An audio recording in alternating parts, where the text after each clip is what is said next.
Last video में हमने discuss किया था एग्जैक्ट डिफरेंशियल इक्वेशंस को। इस वीडियो में हम देखेंगे जो एज सच इक्वेशन एग्जैक्ट होती तो नहीं है पर हम उन्हें बना सकते हैं एग्जैक्ट। ओके, तो यहाँ पे कॉन्सेप्ट आता है इंटीग्रेटिंग फैक्टर का। तो इंटीग्रेटिंग फैक्टर क्या होता है? अगर आपके पास कोई इक्वेशन है m d x plus n d y equal to zero type की, ठीक है, और मान लो कि ये एग्जैक्ट नहीं है। एग्जैक्ट नहीं है मतलब curl m over curl y जो है वो curl n over curl x के इक्वल नहीं आ रहा, ठीक है। तो वो special function x and y का जो इस इक्वेशन के साथ मल्टीप्लाई होके इसको एग्जैक्ट बना दे, उस फंक्शन को हम बोलते हैं इंटीग्रेटिंग फैक्टर, ठीक है। तो इंटीग्रेटिंग फैक्टर क्या है? वो एक्स वाई का फंक्शन। सो इंटीग्रेटिंग फैक्टर क्या है? Is that function of x and y, that function of x and y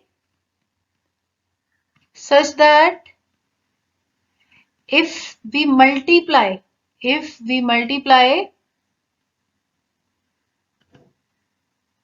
that function with our given equation, which equation?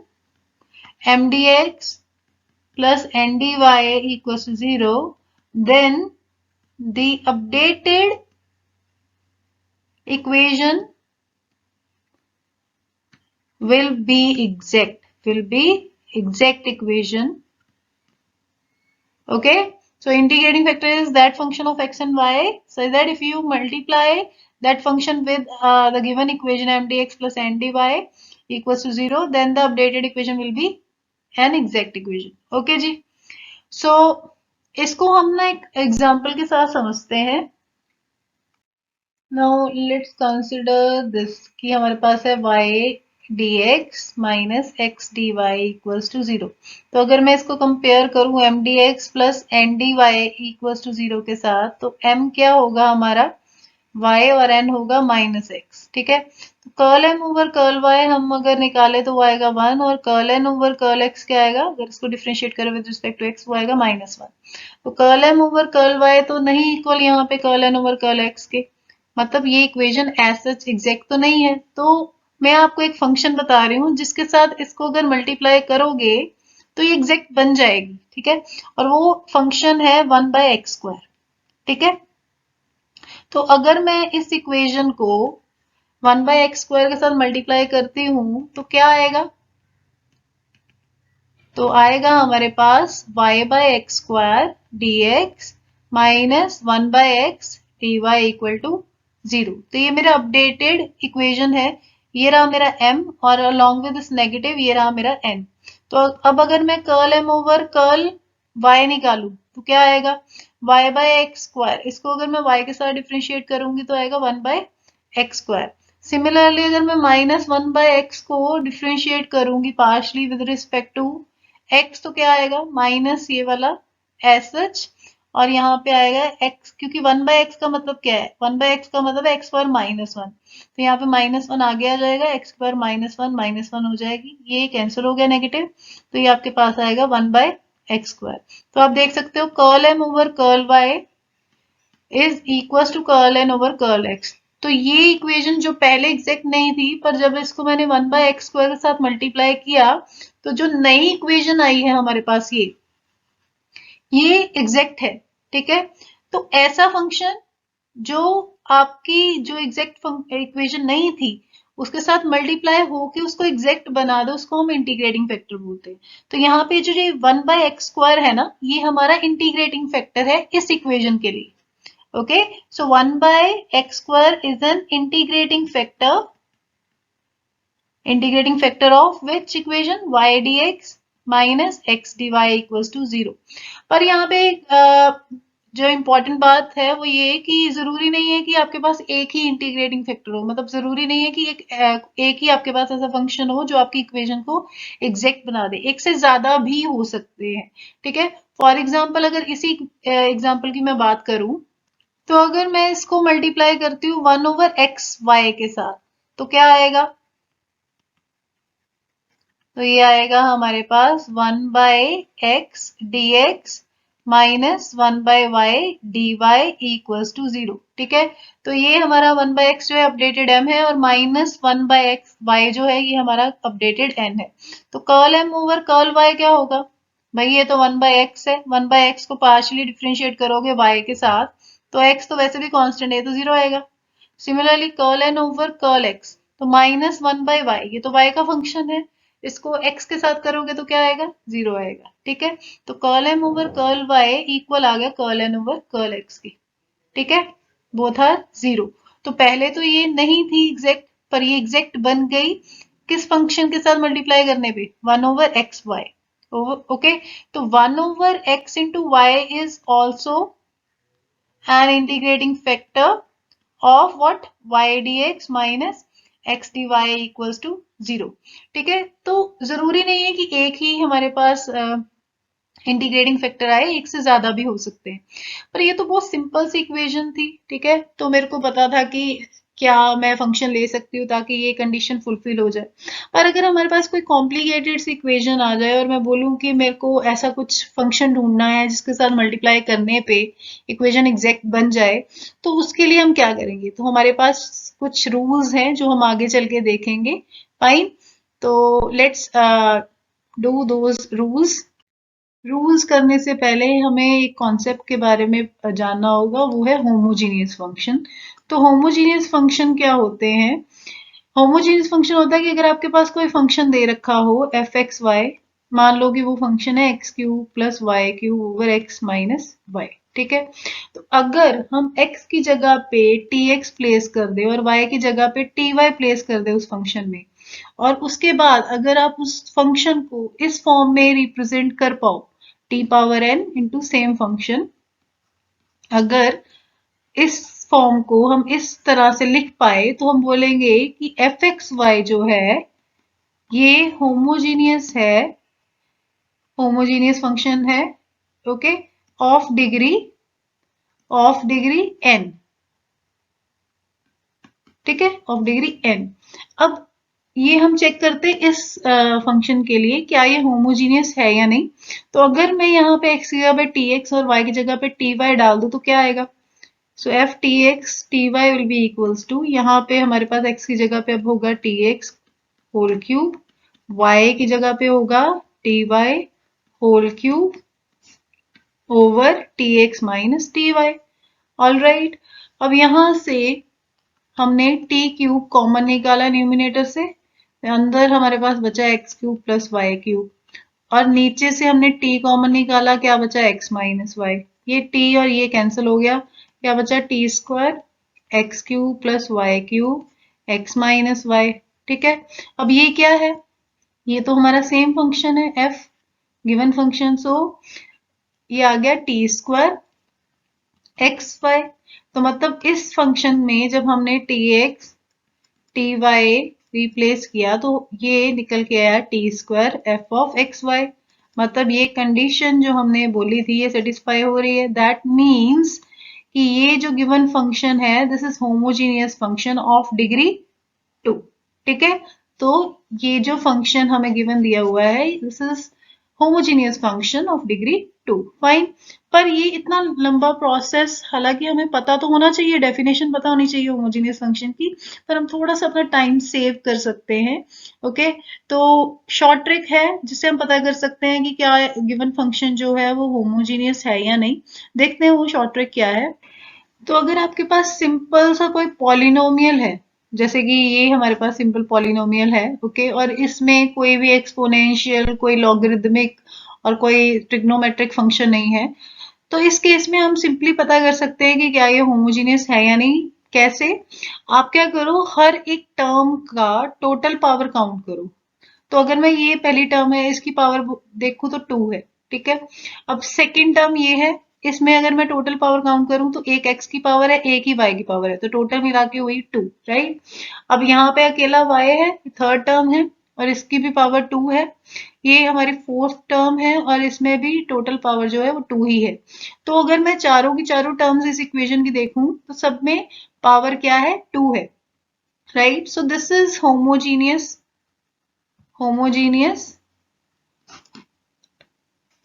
Function. Okay, ये हमारा जो ये फंक्शन है, ये और ये दोनों ही होमोजीनियस फंक्शन है। फाइन। अभी इसी तरह से मान लो कि अगर आपके पास पॉलिनोमियल तो है पर उसके साथ ट्रिग्नोमेट्रिक या लॉगरिदमिक फंक्शन भी आ जाता है। ठीक है, for example let say, so this is our next example. तो अगर मैं यहाँ पे देखूं, यहाँ पे हमारे पास एक्सपोनेंशियल भी है, ओके, साइन का फंक्शन भी है। तो ये होमोजीनियस कब होगा? पहली तो कंडीशन वही है कि जो बाकी की टर्म्स है उसमें पावर जैसे 2 है, यहाँ पे भी 2 है, यहाँ पे भी 2 है, यहाँ पे भी 2 है। पर अगर आपके पास एक्सपोनेंशियल या ट्रिग्नोमेट्रिक या फिर लॉगरिथमिक फंक्शन इन्वॉल्व है आपकी इक्वेशन में, तो आप क्या करो, आप ये चीज देखो कि पहली बात तो वहां पे जहाँ पे वेरिएबल आ रहा है, या तो y ओवर x फॉर्म का हो या x ओवर y फॉर्म का होना चाहिए। ओके, और जितनी पावर ऊपर वाले वेरिएबल की होनी चाहिए उतनी ही नीचे की होनी चाहिए। ओके, फॉर एग्जाम्पल यहाँ पे x ओवर y फॉर्म है, कोई प्रॉब्लम नहीं है, ऊपर भी x की पावर 1 है, नीचे भी x y की पावर 1 है। यहाँ पे क्या है, y square over x square, कोई प्रॉब्लम नहीं, y ओवर x भी हो सकता है, दोनों की पावर 2 है। तो ये होमोजीनियस है, चेक करने की जरूरत नहीं है। अगर आप अपना टाइम सेव करना चाहते हो तो इस तरह से आप होमोजीनियस फंक्शन है या नहीं चेक कर सकते हो। ठीक है, अभी अगर बाई चांस मान लो कि यहाँ पे अगर मैं चेंज कर दूं, यहाँ पे मैं 2 कर दूं, तो ये होमोजीनियस नहीं रहता। ठीक है, यहाँ पे 2 हो जाती पावर, यहाँ पे टोटल पावर जो है 3 हो जाती, तो ये होमोजीनियस नहीं रहता। सिमिलरली अगर मान लो यहाँ पे x ओवर वाई स्क्वायर होता, तो ये होमोजीनियस नहीं होता। हालांकि ये पावर, ये पावर, ये पावर सब 2 है, यहाँ पे भी पावर 2 है, पर क्योंकि यहाँ पे x ओवर वाई स्क्वायर आ गया तो ये होमोजीनियस नहीं होता, क्योंकि मैंने जैसे बोला ना, जितनी पावर ऊपर वाले वेरिएबल की होनी चाहिए उतनी ही नीचे वाली की होनी चाहिए। y ओवर x हो या x ओवर y हो चलेगा, ठीक है, पर जितनी पावर साइन या एक्सपोनेंशियल फंक्शन या लॉगरिदमिक फंक्शन हो, उनमें जितनी पावर x के ऊपर होनी चाहिए उतने ही y की होनी चाहिए, और ये आने भी फ्रैक्शन के साथ चाहिए। ठीक है, मान लो कि यहाँ पे y ओवर x की जगह पे अगर सीधा सिंपल साइन x होता तो भी ये होमोजीनियस नहीं होता। ठीक है, क्योंकि ये जब भी आपके पास लॉगरिदमिक फंक्शन, ट्रिग्नोमेट्रिक फंक्शन, ठीक है, या फिर एक्सपोनेंशियल फंक्शन हो आपकी इक्वेशन में, तो वहां पे वेरिएबल जब भी आना चाहिए वो y बाय एक्स या x बाय वाई फॉर्म का ही होना चाहिए। ठीक है, तो बाकी आपको डेफिनेशन मैंने बता दी, अगर आप डेफिनेशन यूज करना चाहते हैं तो वो आपकी मर्जी है। ठीक है, तो now let's start with the first rule.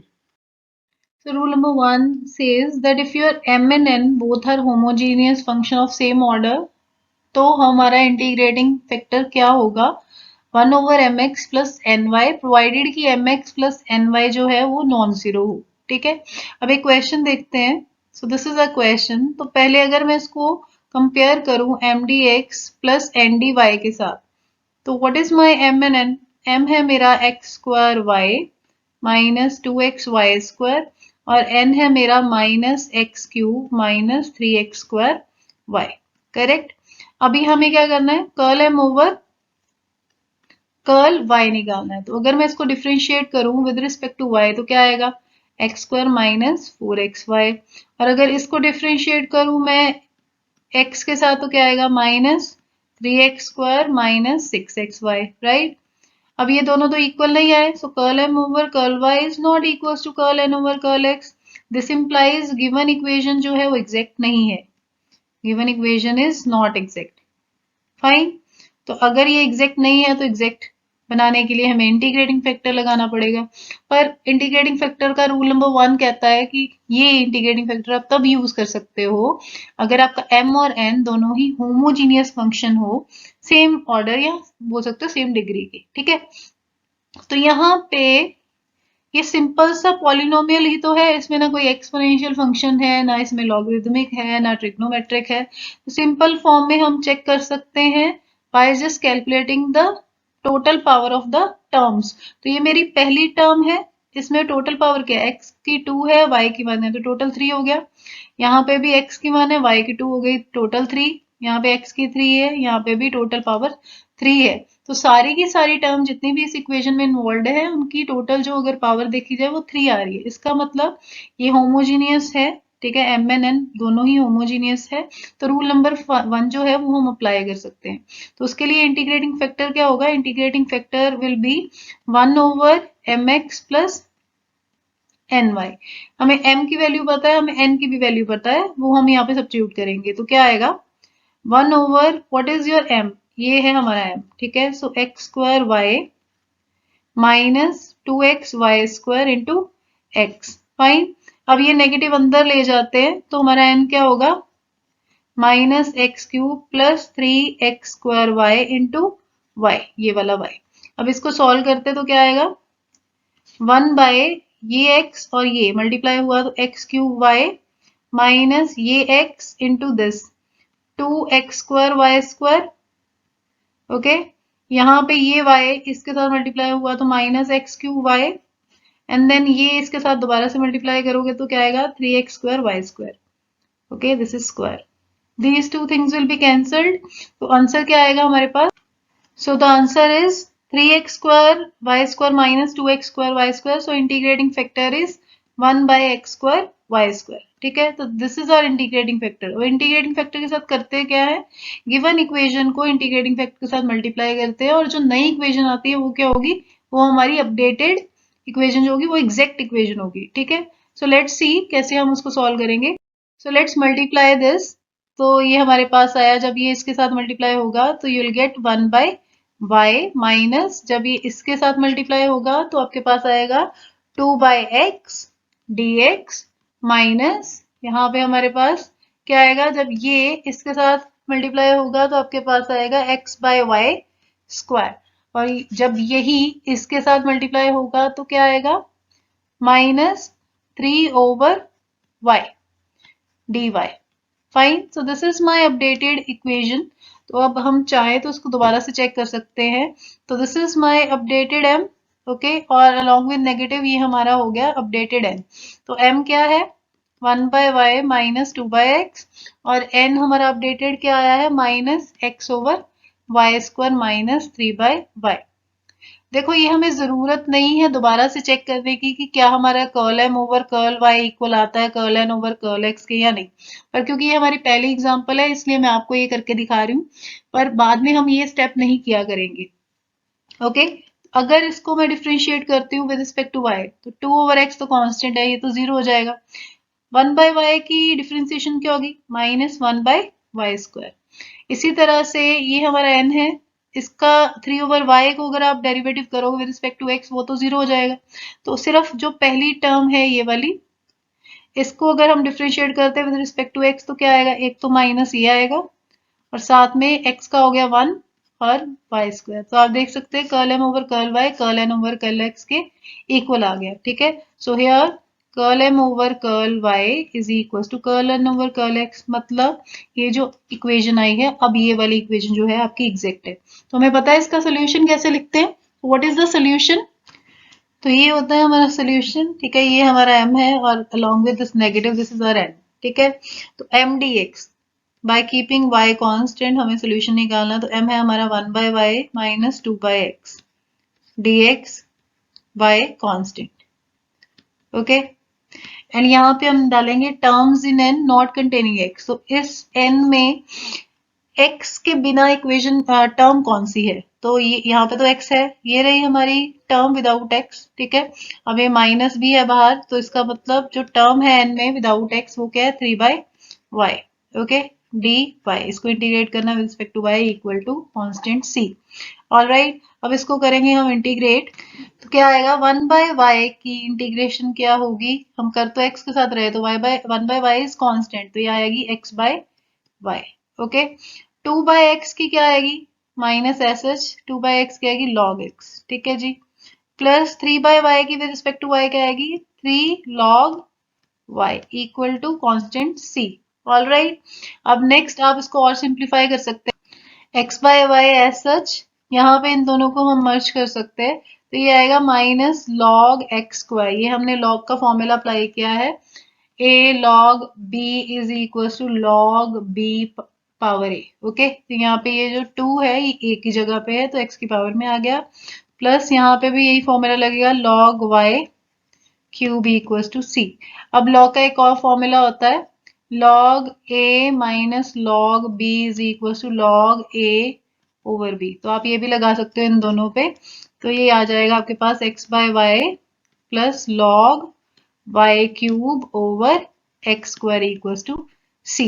All right, तो ये हमारा फाइनल सोल्यूशन है। अगर आप इसको और सिंप्लीफाई करना चाहे तो आपकी मर्जी है, otherwise this is my final solution. All right, अब हम एक और क्वेश्चन करते हैं। अब ये क्वेश्चन करने से पहले हम रूल नंबर 2 देख लेते हैं कि वो क्या है। तो रूल नंबर 2 है कि अगर आपकी equation m d x plus n d y equals to 0 इस टाइप की है, y into some function of x into y plus x function of x y d y equals 0, तो आपका इंटीग्रेटिंग फैक्टर क्या आएगा, 1 over m x minus n y, okay, provided कि ये non zero हो। अब यहाँ पे ध्यान देने वाली चीज ये है कि ये x कोमा वाई नहीं है, ये है x इंटू वाई। मतलब कि जैसे जब भी आपके पास फंक्शन आएगा तो फंक्शन में जहां जहां पे भी वेरिएबल है x और y इकट्ठे आएंगे, साथ साथ आएंगे। जितनी पावर x की होगी उतनी ही पावर y की होगी। फॉर एग्जाम्पल मैं बोलूं sine x into y, okay fine. तो ये ध्यान देने वाली बात है कि जहां पे x होगा उसके साथ ही y होगा, और जितनी पावर x की होगी उतनी ही पावर y की भी होगी। Fine, let's understand this along with one example. तो ये है हमारा क्वेश्चन। तो अगर आप इसको कंपेयर करें, पहले ही आप हम देख लेते हैं, this is of the type y f1 xy and x f2 xy। तो देखो यहाँ पे x और y साथ साथ आ रहे हैं, इसको भी हम x और y का होल क्यूब लिख सकते हैं। तो जहां पे वेरिएबल आया x y साथ साथ में आए। Getting my point. पहले तो चलो ये चेक कर ले कि क्या ये होमोजीनियस सॉरी ये एग्जैक्ट है भी कि नहीं। तो compare this with m d x plus n d y first. तो इसके साथ कंपेयर करो तो m क्या आएगा, y 2xy प्लस 1, n क्या आएगा,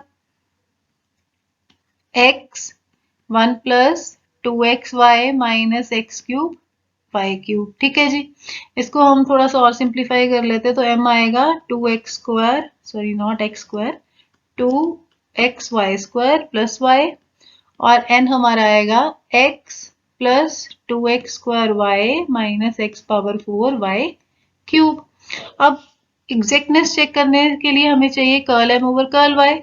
तो इसको डिफरेंशिएट करो with respect to y, partially हम इसको डिफरेंशिएट करेंगे और x हमारा कांस्टेंट होगा। तो 2x हमारा वैसे रहा, y स्क्वायर का डेरिवेटिव क्या होगा 2y, so this will be 4xy plus 1। Curl n over curl x क्या होगा, तो अगर इसको पार्शियली डिफरेंशिएट करें with respect to x, that will be 1 plus 4xy minus 4x cube y cube.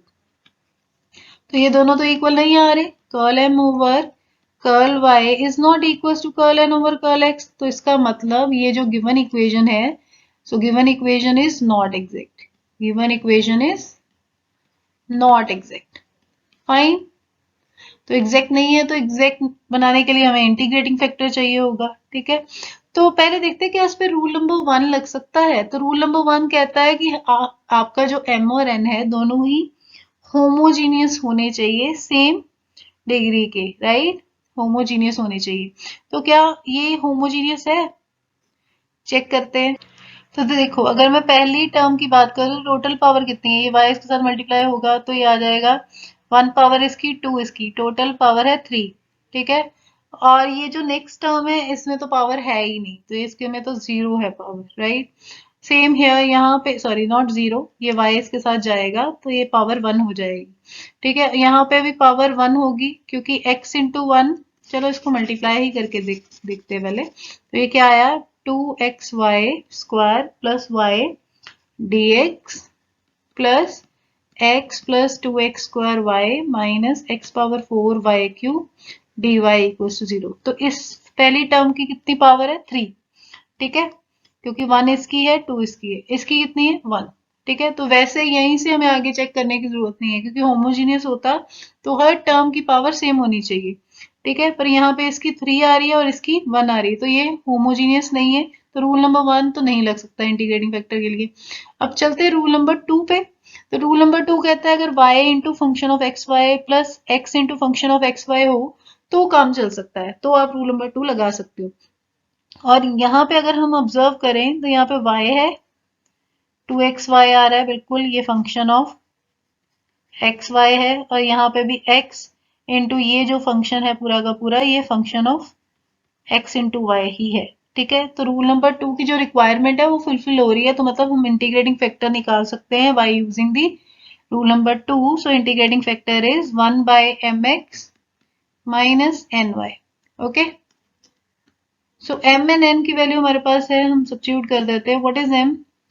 m is 2xy² plus y into ये वाला x minus n क्या है, this is our n, x plus 2x² y minus x power 4 y cube y। Okay, ये वाला y। अब इसको करेंगे simplify तो क्या आएगा, 2x² y² plus yx minus xy plus 2x² y² और यहां से क्या आएगा minus x power 4 y power 4। All right, ये हो गया हमारा, ये माइनस का है सॉरी, क्योंकि we have negative and here you will have positive sign. All right, तो ये आपस में कैंसिल हो गए पॉजिटिव नेगेटिव साइन की वजह से, और हमारे पास जो इंटीग्रेटिंग फैक्टर आया है वो क्या है, x1 by x power 4 y power 4। All right, so this is our integrating factor. अब इंटीग्रेटिंग फैक्टर के साथ करते क्या है, हम गिवन इक्वेशन को हम इस इंटीग्रेटिंग फैक्टर के साथ मल्टीप्लाई कर देते हैं और नई इक्वेशन जो है वो क्या आती है, वो एग्जैक्ट हो जाती है। ठीक है, तो वही हम करेंगे अभी नेक्स्ट स्लाइड पे। Now let's multiply this given equation with 1 by x power 4 y power 4, तो क्या आएगा, दिस विल बी 2। ओके, तो y स्क्वायर नीचे से कैंसिल हो गया, यहाँ पे आ गया x cube y square plus यहाँ पे आएगा 1 over x power 4 y cube okay dx plus now this will multiply with this equation, तो ये आएगा 1 over x cube y power 4 plus ये जब इसके साथ मल्टीप्लाई होगा तो क्या आएगा, this will be 2 by x square y cube minus यहाँ पे आपके पास आएगा 1 by y d y equals to 0। Okay, तो ये मेरा अपडेटेड इक्वेशन है जो कि एग्जैक्ट होगा। आप चेक करना चाहते हो आप कर सकते हो। ठीक है, this is my updated m, this is updated n। Okay, हालांकि मैं ये चेक नहीं करने लगी हूँ, ये आप कर सकते हो। Now what will be the solution, now solution is m dx y constant plus terms in n not containing x। ठीक है, तो ये हमारा अपडेटेड m है, so this will be 2 over x cube y cube plus 1 over x power 4 y cube dx। Okay, y हमारा constant रहेगा plus terms in n not containing x, तो ये हमारा अपडेटेड n है। इसमें है कोई आपके पास ऐसी टर्म जो x के बिना हो, बिल्कुल है, -1 बाय y है, यहाँ पे आएगा -1 by y dy equals to constant c।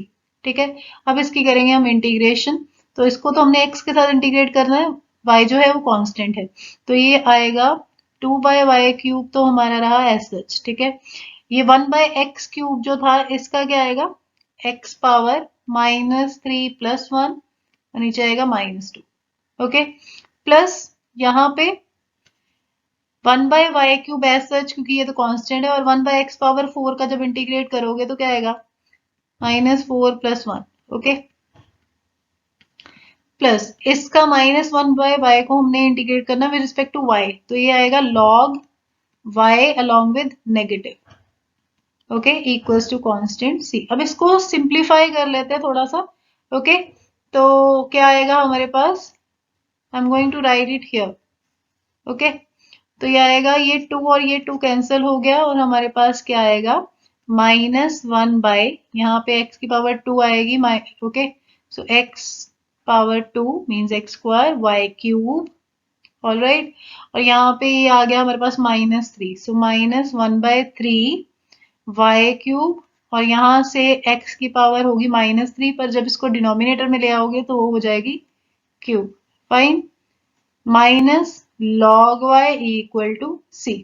तो अगर हम इसको और सिंप्लीफाई करें तो ये हमारे पास सेम सी टर्म आ गई, तो ये बन गया हमारे पास माइनस, क्या आएगा, यहाँ पे हम इसको y cube minus y cube over x cube को कॉमन ले सकते हैं, तो you will get 1 plus 1/3 minus log y equal to constant c. ठीक है, तो ये बन जाएगा आपका 4/3। तो आंसर है हमारा -4/3 1/x³ y³ minus log y equal to c. Okay, so this is our final solution. All right. तो इस वीडियो में तो हमने 2 रूल्स डिस्कस किए हैं। नेक्स्ट वीडियो में हम रिमेनिंग 3 रूल्स जो है वो डिस्कस करेंगे।